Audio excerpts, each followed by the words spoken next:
like as a TD, you like wish you could make everybody happy, but the thing is everybody needs something very different. So Yeah. making that happen requires either an insane budget or much lower expectations from everybody. Yeah. Yeah. Totally. Or a lot more help. Well, you just said it's like probably the intro to this whole chat, so that was really good. I'm really excited to talk with Dom Orlando today. As the name suggests, he is coming from Florida. Dom, you said you just wanted 20 seconds, so I'll put you on the clock. Tell us about what you're doing in Roundnet. Sure. Yeah, I've been glad to be here. I have been playing Roundnet or involved for a long time. I think 2013 was the first time I played. Started playing competitively a while later, not until about 2019. In 2020, I started Florida Roundnet, established basically the governing body for the sport of Roundnet in the state of Florida. And we've seen a lot of success in the last 4 years, and it's been a joy running it, run the tournaments, as well as have a group of people that help me because I don't do it on my own. But I'm involved in Roundnet a little less these days as family has grown and life is busier in other ways, but I still love being involved and helping out in any way I can. Yeah, you've got your first like real human child aside from the Florida Roundnet being like maybe your first first baby. You got your first real baby. Definitely, yes. So huge congratulations if you don't know. That's a big thing. Dom's balancing a lot of stuff, and I know a couple other parents in the community are still putting a lot of effort. So that's just wild to me. Well, I understand you wanted to talk about a lot of tournament things today in the sport of Roundnet, and you were telling me you came prepared. So I want you to just share what you got to share, and we'll dig into the meat of it. That sounds great.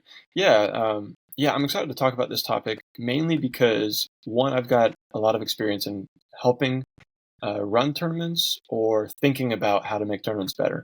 I think that's been a passion of mine for a while, and I believe, as we all know with the sport of Roundnet, the main touch points that players all have and the main way that we almost promote the event is through tournaments. It's through those events.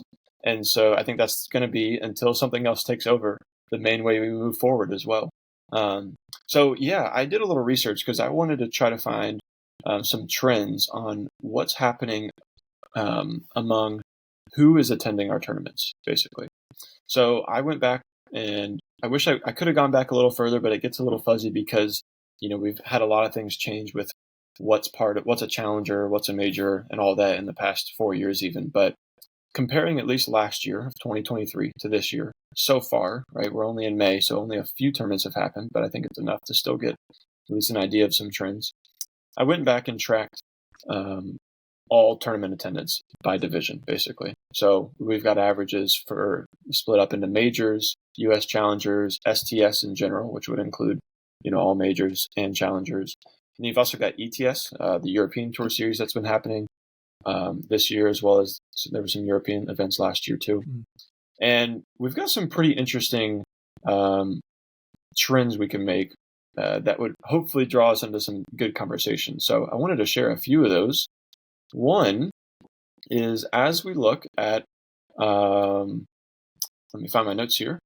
As we look at 2023, there were 15 challengers in the U.S. Okay, there was about 28 total STS events so far, but 15 of them were challengers, and 13 of them had either an intermediate or an advanced division.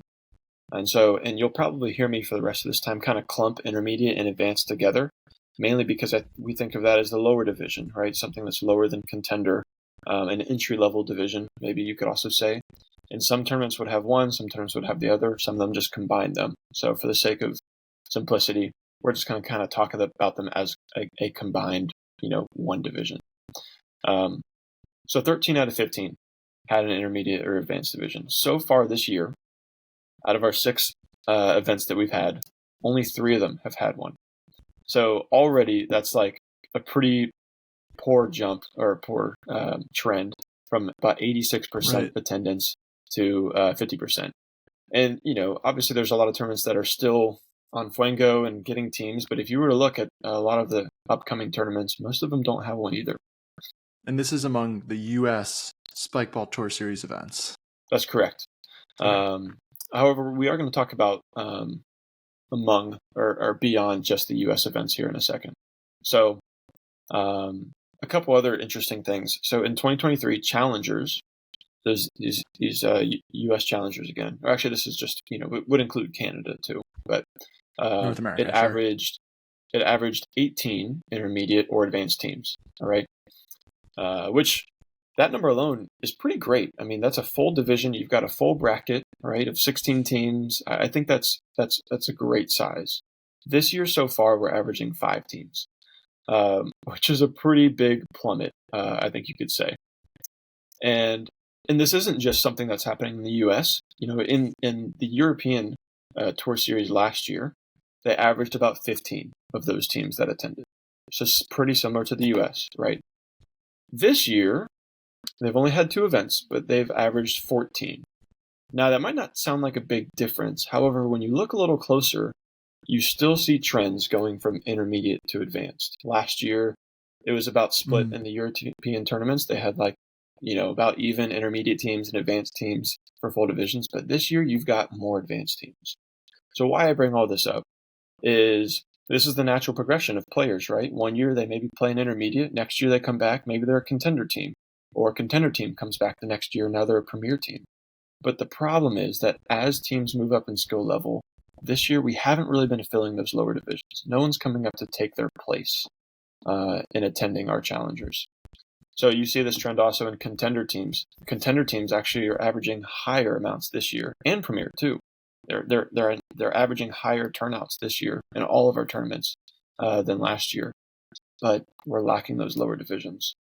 So that was something really interesting questions. I was finding. I would love, what questions or maybe even what also stands out to you from some of that? Yeah, just on the 18 to 5 for U.S. intermediate teams per division, is the 18, is that averaged over the 15 events or is that averaged over the 13 events that they had a division? The 18 over the challengers, right? That's what you're asking about? Yeah, over like the 15 North American challengers. I'm trying to make sure I understand. Sure. So this is all averaged over all events. So 0 months is 0. Right? So if the events don't happen, they still are getting penalized for that. So so if I'm understanding the 5 teams in 2024, it means there's been a total of 30 intermediate teams across 6 events because there's been 5 per event. That would be that'd be correct. Okay, I just wanted to make sure because obviously that's a little different than it is different among the 3 times we had a division. Correct.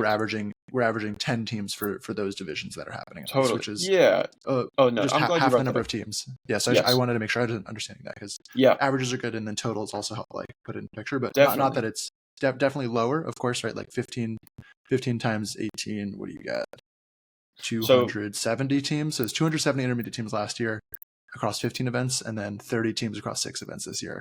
So just another way of thinking about the numbers, and it's both ways you cut it, it's like much less, but getting the total sum of teams I think is also really helpful for I don't think in averages when I'm looking at a tournament like, oh wow, the average day looks good. Sure. Like, oh wow, there's 10 teams here, there's 5 teams here. No, that's a good point. Yeah. Even just to that point though, I mean, even if you wanted to take what was the average of when a tournament had an intermediate division, this year it's been about 10. Last year it was about 17. So it's still a big difference, right? Of what's happening. Yeah. No part of me is like disagreeing with the trend. More so just helpful to understand it. And then like you said, similarly, people aren't kind of repopulating like this new player pool of people who are interested in playing tournaments. My quick take on how the differences between the US and Europe is just the way you travel. It's very hard to assume people are going to travel to try out a sport for any continent you live on. But I think it's especially harder for the US just given the lack of travel opportunity. You pretty much have to fly places. You can't take a train cross country. You can't take a train across countries like you can in Europe. But the other big one is, I think, not necessarily falling on the TDs. I know we both run tournaments, and lots of people run tournaments where you wonder how do you make this bigger thing. But really, in your role as a community leader, which you and I both do, is what are you doing to bring in new players locally so that when there's a tournament locally or nearby you, there's a population of local players that are new that would say, oh, I want to try this tournament out. And I think you and I might play a role in that, but my big perspective on that is for years and years, I've heard a lot of people say, if you want to get better at Roundnet, play with better players. And I have heard very, very little discussion about if you want to grow Roundnet, make sure you welcome and bring in newer level players. And there are pockets around the country, in the US, Canada, across the world, of course, where people do adopt that. But it's not well ingrained, not yet at least. I'm glad you brought that up. I mean, even if you think about that logic, right, of if you want to get better at Roundnet, play with players that are better than you. If everyone's doing that, no one's ever going to play with people that are lower than them, right? So no no one's one going to gets play with better. anybody if that happens. Yeah, Yeah, you can't yeah, ever have pickup because yeah. our So expectations are too high. totally. And I think you make a good point too of where the growth of Roundnet really doesn't belong, or it's not in the hands of people like you and me, right? The growth of Roundnet is going to happen by people that are, community leaders of a specific city or their school, where they can build a culture of inviting in new players, and that it's okay to play with people that are worse than you. And it's a game that's maybe 21-4. Who cares? They had a great time, probably. Hopefully, but it's not even helpful, but it's also I think imperative. it is. The way I've tried to put it together is I think the strength of any club or community locally is not how good they are, but how willing they are to bring people on. And I think a lot of people take this mantra, but I know the University of Georgia, they've said for years and years that they are as good as their worst player, and that is awesome. I love that. So small shot there, but yeah, this is super. Not surprising. I think people are getting data that helps them put this together. What to pivot into what these tournaments maybe do, and you mentioned people interact with the sport in a very intense way at tournaments versus building their community and local pickups. What else is something that you feel tournaments are needing or lacking besides obviously building up local communities, having more new players show up to events around. Maybe we'll just start with the U.S. and the challenges we've seen here, because we've been around that scene mostly. Yeah. Oh man, that's a big question. I kind of think back to what you mentioned, I think maybe on Instagram recently, of talking about how growing Roundnet, and if you want to be involved, it's basically in two ways, right? We need money or we need help. We need time and efforts. And so if you've got one of those, give it. And at tournaments, I think that's really true too. And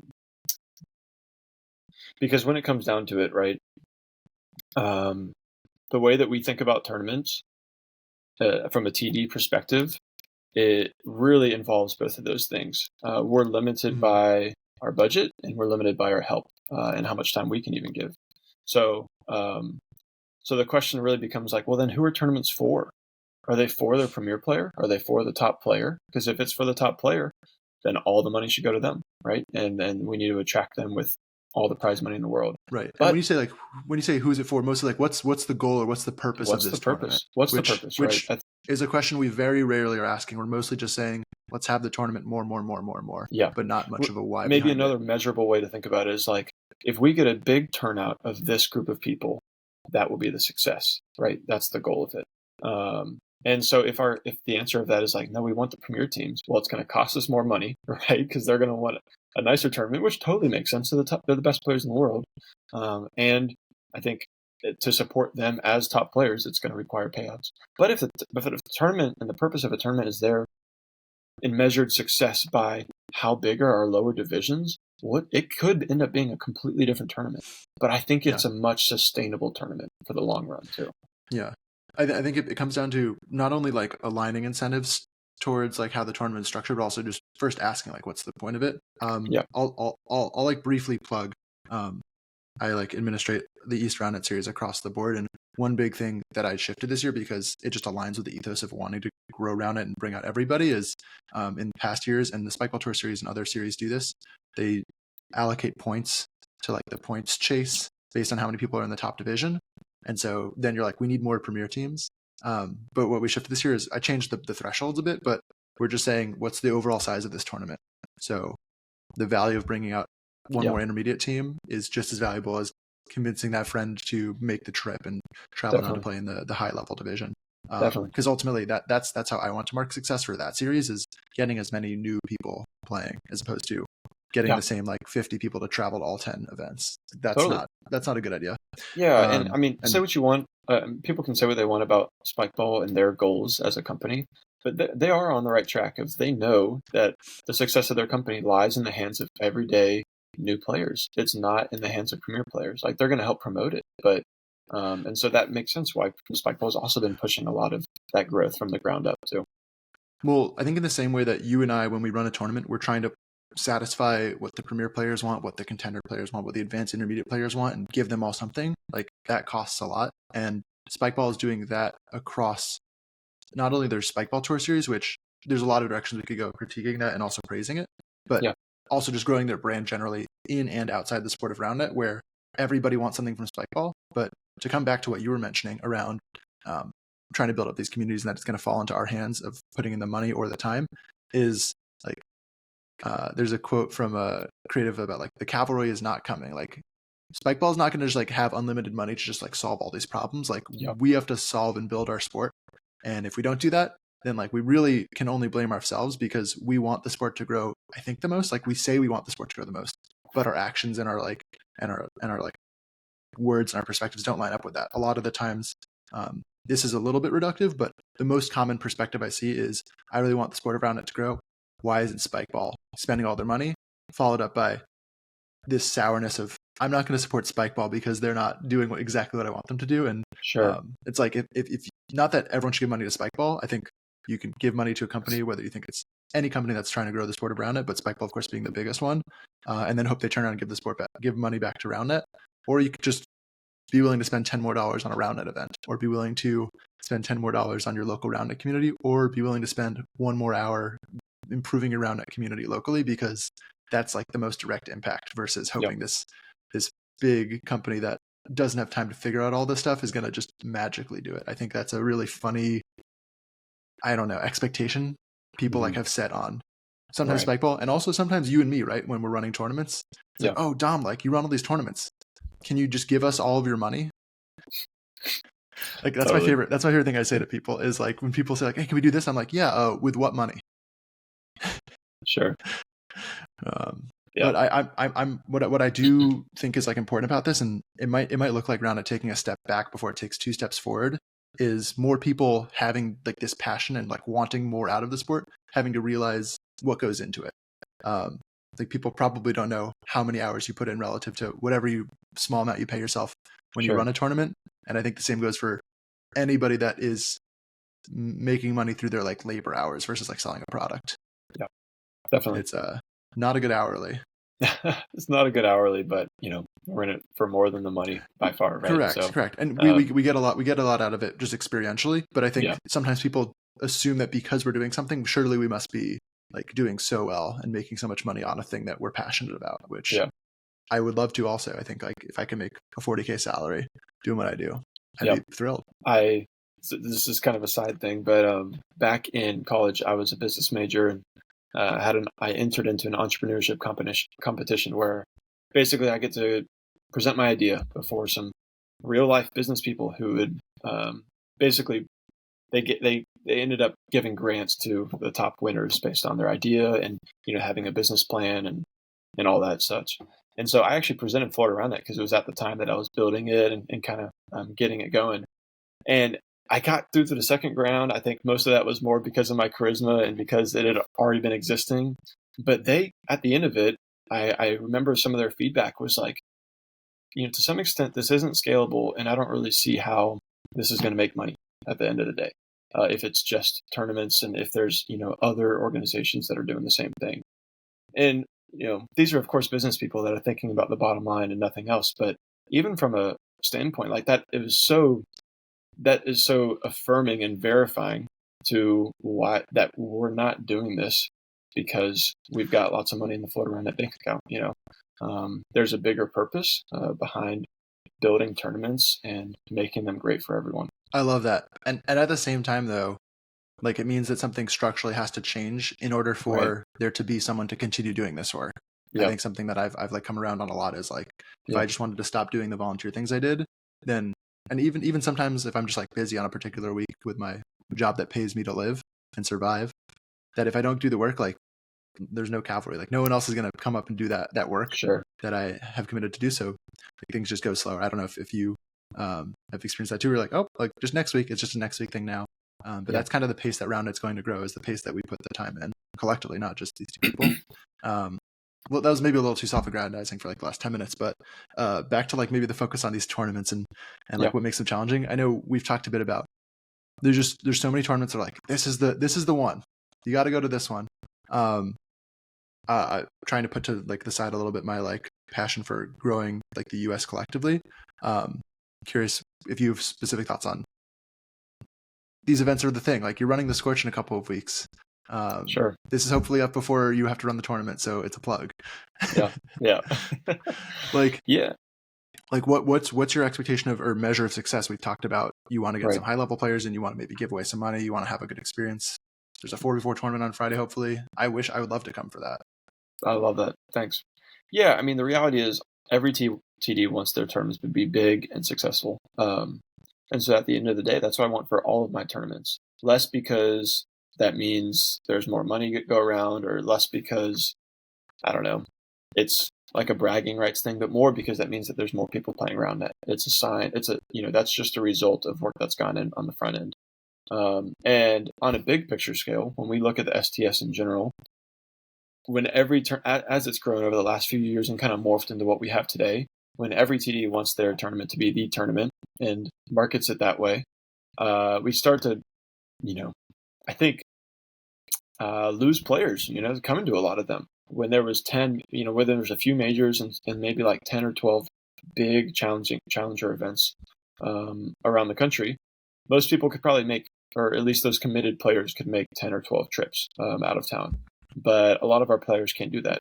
And, so it takes a growing population of players in order to continue to sustain a growing population or a growing amount of challengers in big tournaments. And Absolutely. I don't think we have that right now.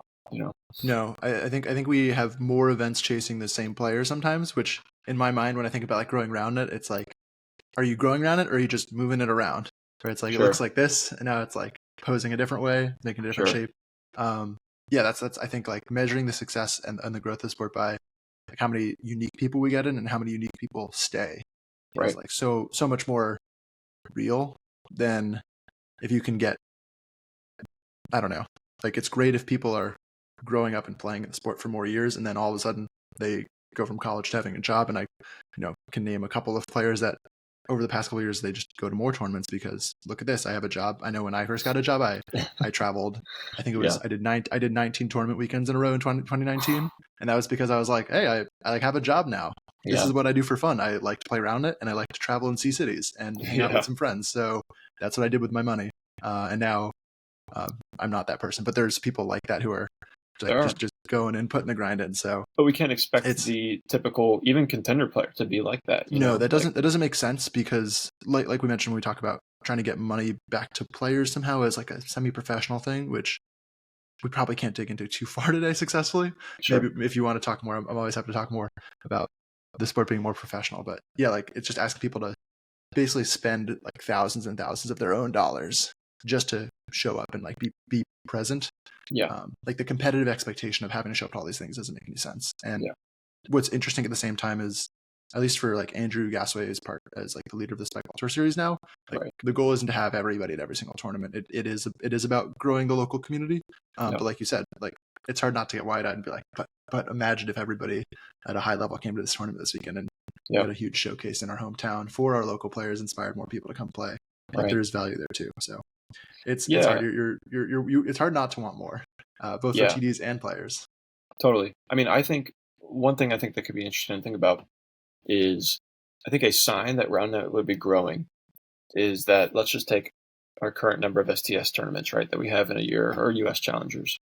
If about half of those that the TD expected and that there was more lower division teams than there were upper division teams. And then you have the majors and maybe a few key challengers that had everyone there. But we need to be able to view a successful tournament as having 30 intermediate teams, 30 advanced teams, 20 contender, and then maybe you fill a premier. But that's an incredibly successful tournament for the sake of the growth of Roundnet. And I do wonder, every community is different, but I really do wonder if actually a more successful state of Roundnet would actually be more tournaments that are like religiously 20 to 30 combined intermediate advanced teams, as opposed to fewer tournaments where we have, like, in my mind, the desire to have the tournament. Like, I think we're actually in a better state if we have more tournaments that are at the medium to small scale, where people have that intimate experience of playing with just a few people, and it's not this overproduced thing. Especially, and we'll get to this in a moment, the challenge of like putting on that production is like it doesn't scale well. Like tournaments, when they get bigger, you have way more costs to cover. You maybe are getting a nicer facility and fronting those costs as opposed to playing those like more backyard vibes of events, because those actually go around it probably the most efficiently. Maybe not like the best like in absolute value, but pound for pound. Like that's that vibe of it feeling small and it feeling competitive, like a local league or local pickup, but it's a tournament. Totally. At least in my experience, been really effective. Yeah, I think that's great. I mean, because I think the bottom line, going back to what we said earlier, is that who's the tournament for, right? Who's the target audience? Because I think what we've kind of grown into is all of our tournaments are run the same way, no matter who's there. The divisions are run the same way. The brackets are run the same way. It's the same start time, same end time for everyone. And something that Taylor Sanford brought up in the Discord the other day after taking a bunch of polls, which I thought was awesome, of a lot of his newer players or lower division players, is there's actually some things that they didn't prefer that is pretty standard for a tournament, specifically with lots of upper division teams. Yeah. And so if we want to shift towards making tournaments more welcome or fun or entertaining for lower division players, that means that some of the structure will probably have to change, Well, not only that, which is like a really quick affirmation, but just it's intuitive that if all the tournaments are the same, like we don't know what's going to be successful in bringing people in because we're not trying anything different. And yeah, right now it is challenging because there's a culture of things never changing. And so that's confusing, where the people that are in the community really don't want change, but to bring more people in, we have to think about the perspective of people that maybe aren't the loudest voice in the room or aren't the most committed players, and try to make that something that they would want to be part of. Totally. I think this is probably the right spot to pivot into putting you on the spot, Dom. I don't know if is there anything else you have to say about just tournaments right now? I know we could go on and on, but anything else you want to leave folks with? No, we could definitely go on and on, but I think there's some fun things we've got planned. Okay.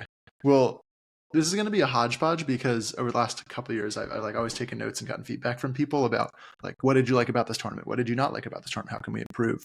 And so I've kind of tried to distill over 20 ideas into like, these are things that are valuable or important for a tournament in some way. But Dom, I'm going to ask you to like just tier list them real quick. So let me pull up the screen share, and I'll be your screen manager person. I've not seen this list at all, and while I probably intellectually am familiar with all of these things, I've never really had to rank them. Maybe sometimes actually, as I think about a tournament, it's like you have to drop one. You can't do one, but you can do something else. Yeah, so I'm gonna make you pull from the bottom list just that they like. It's hopefully easier, but yeah, you've got tiers from S all the way to F.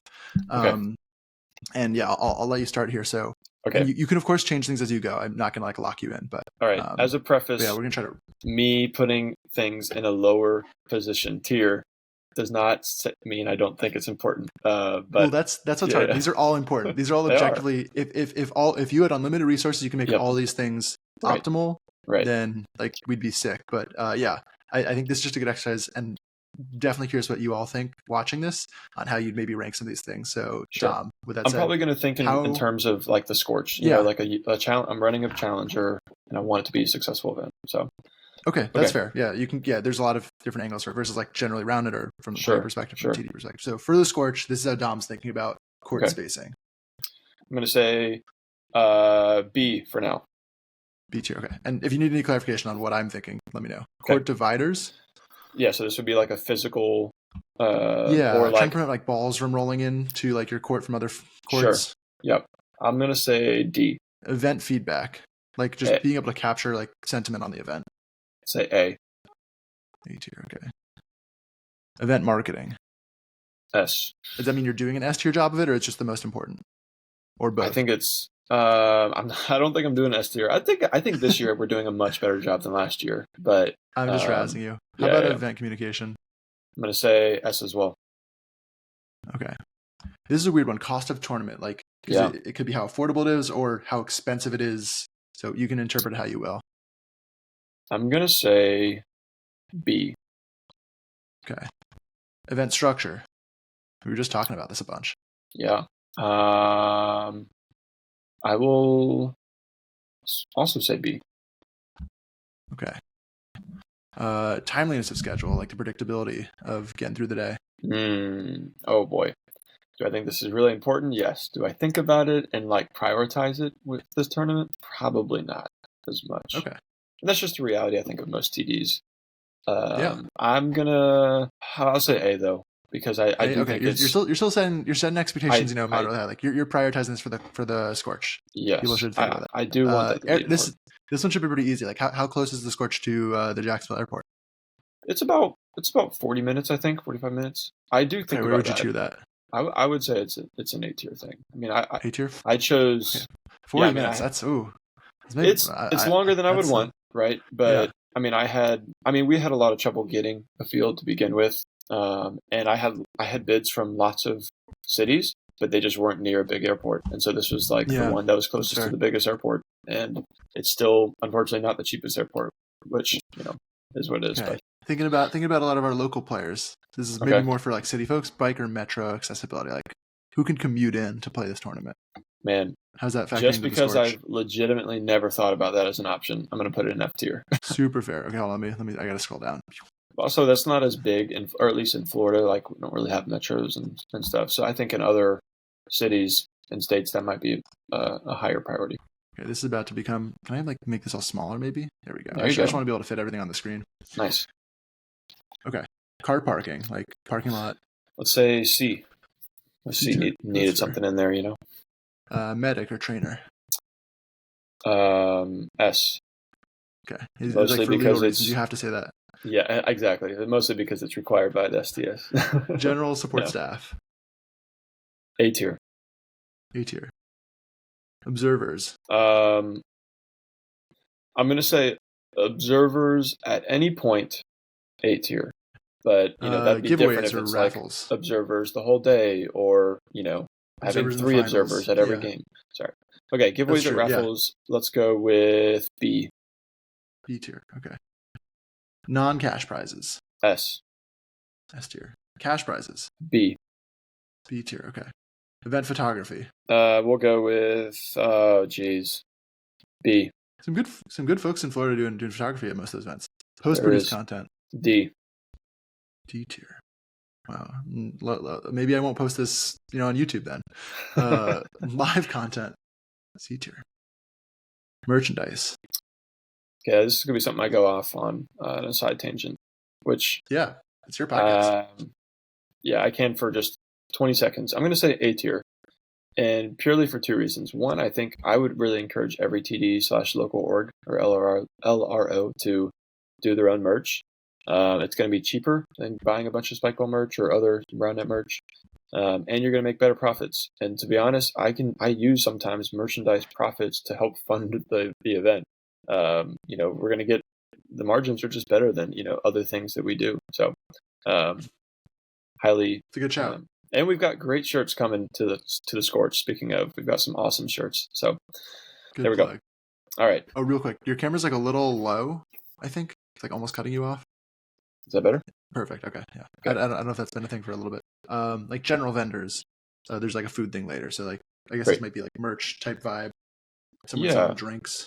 Okay. I will go with C. I'm a little confused slightly because I've got that's fair. It's a little vague. Sure, that's okay. What about lunch? Like just like having like providing lunch the way you like provide lunch or snacks. If I'm providing lunch, I would say that's D tier.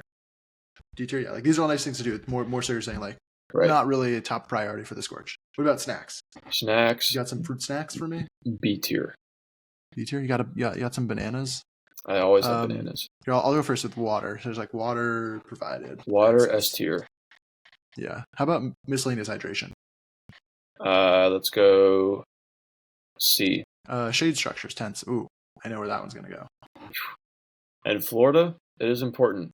Do I think about it? Not as much, because honestly, it's hard. It's hard to like, in a perfect world, I'd love to have so many tents out for everyone and there to be pavilions and things, but I like have less control, so I'm gonna just go with C. Okay. Like event facilities, generally just like besides the field itself. Yeah, let's go A. Food trucks. For the Scorch, yeah, I'm thinking about it, but let's go B tier. And we do have been a little bit of a. This might okay. Go ahead. No, I was just gonna say we do have food trucks planned. Is it like a necessity thing we need? No, it's just a nice added thing. Yeah, proximity I think to if transit. it's that, or if there's like vendors on site that like right. food bar, that can be the same.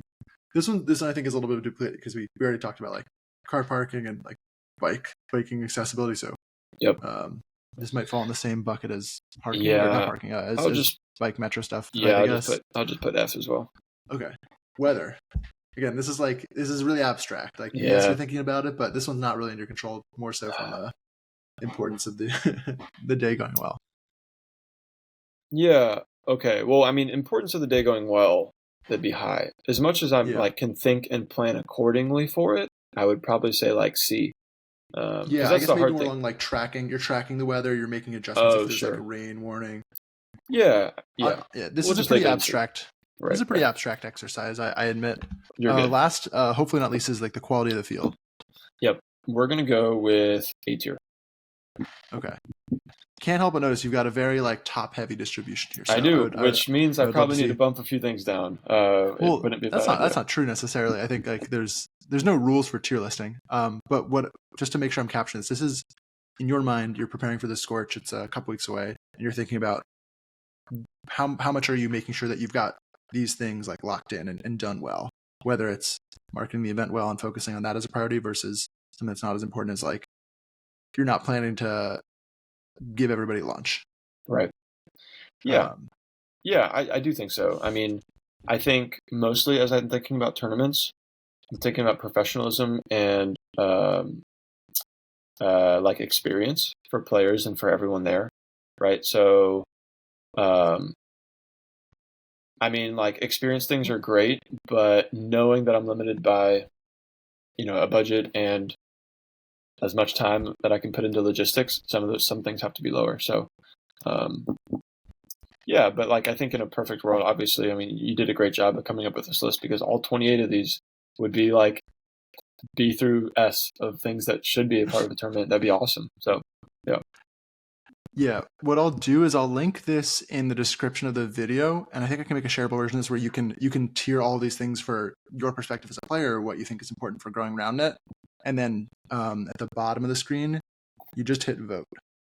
Love it. And then, as you can see, this is an absolute mess of a bar chart right now because only one person's done this. So let me copy this link for later and put it in my notes. But holy moly, that is a hilariously ugly, not helpful visualization. It doesn't help me at all. Yeah. But yeah, maybe what can happen is if a lot of people participate in that, and who knows, you can share this with other friends if you think it's interesting. Sure. We can maybe take this information and then give it to myself, Dom, other TDs, and just the community to think about, so we can think about how everyone prioritizes these aspects of Roundnet and events in particular, as opposed to, I think sometimes we get maybe a little one-tracked on like, I really want this one thing. It maybe forces you to think about a lot of pieces of the puzzle coming together that as a player, maybe you're not worried about getting insurance or figuring out food trucks, but you probably value them. So that's the goal here. Just opening up some perspective and getting more ideas out there. I really appreciate you doing that exercise. That was fun. It was fun. Yeah, it was a good time. I think it's totally hard, right? Because I mean, if you just told me to tier it through the lens of like only the things that would help grow Roundnet the most, I'd probably have it a little bit different. But I'm thinking geographically, I'm thinking, what's best for our players and our community. So everyone's probably going to have a different list. And that doesn't mean anyone's right or anyone's wrong. And not only that, but as you point out, like I might be thinking about one particular lens of what I need or what someone else needs or what Roundnet needs. And so my mind also definitely changes from moment to moment on those parties. Like among other things, I think cash prizes are a big one, but also live content. Like you saw from how you're thinking about the Scorch, that's like not a high priority. But if you like looked at the only thing people care about on a Saturday in one of the community servers on Discord is, hey, is anybody streaming this? Is anybody streaming this? And that's great, but I don't think that's doing very much to grow the sport if like 20 people are satisfied. Much less like you or me putting our funding towards making sure people that won't pay for it get this this wonderful public service. Right. I mean, or like if I would rather spend an hour or two coming up with a cool promo video or an event graphic and trying to post that throughout different communication channels, rather than because I know that that's going to probably reach at least some people that are on the edge about coming, or a lot of people that aren't in your higher divisions. I'd rather spend a few hours doing that than spend a few hours in post-production for something that only maybe mostly players in my community, top players, are going to see, or something like that. So because I think at the end of the day, right, we're having to choose which is what more worth our time. And we're going to choose what's more worth our time based on our goal for our LRO or for the event. So it's hard. We have a hard job, I guess. Well, and not only that, but there's maybe what you're prioritizing, and then also it also comes down to, and what I have observed personally, and also what I see in the sport, is it also will just be like, what does the person who is doing the work, when it's this hobby, this passion project, what's the most fun? So when somebody, for me, I've streamed lots of Roundnet tournaments, and that's because I really enjoyed it. And then when I was like, I don't need to stream all these tournaments anymore, and there's no support for me to do it, so I'll stop. Yeah, I just don't feel like it. And similarly, if you want to make a sick graphic for an event because you're excited about it, great. Totally. If you want to come up with a crazy, wacky structure of how a tournament might run, awesome. That's fun. But yeah, there's a lot more than meets the eye. So I appreciate you helping peel back the curtain, and especially sharing some of those insights about how things are going. Hopefully we can push the trends forward a little bit harder in 2024. I guess the big takeaway is just bring those intermediate, those newer players out, and nudge them to maybe try out that local tournament that's near them. That's, I think, something everybody can do. You don't have to be a community leader to grow around it. Is, I think, one of the biggest misnomers I'm trying to shatter, is that it really does take everybody. Totally. I mean, I would even say, add on to that as a nice practical takeaway, in addition to reaching out to newer players, or encouraging them to come join an event. I would even encourage players to be brainstorming of what could be different about this event that I go to, what that would help this person I know to come, or this new beginner player who already decided no, or isn't at pickup very much. Try to think. Let's actually reflect on, why aren't they here? Why didn't they come back? Because it's probably not because they don't enjoy the sport. It's probably something else. Come on. How can you not love the sport of Roundnet, right? Absolutely. Well, thanks for making time to chat, Dom. Always love chatting. Hopefully this is helpful for other people. We'll find out. Time will tell. But either way, I enjoyed it, and that's all that really counts. So thanks for making time. Yeah, of course. That's all I can bank on. That's not all that counts, but we get it. All that this is all for I had a good time talking about Roundnet with you. I learned something. I learned a couple things. I had a good time chatting. Totally. And definitely trying to make this a way to get more people talking about Roundnet. So hopefully if you're engaging in comments, I will definitely manage those and talk back with those, and anything else. I was trying to make this more than just a one-way conversation. I think that's really hard to do. Sometimes people like to lurk, and it's scary, but we're pretty approachable. Totally. Yeah. Also, come to a Florida tournament. We have a great time and a good community. So, shameless plug there. As long as it's not too hot. Would you say scorching hot? Would you come to one of those? If it's scorching hot, I'll allow it. Awesome. Well, thanks, Ben. Yeah, thanks.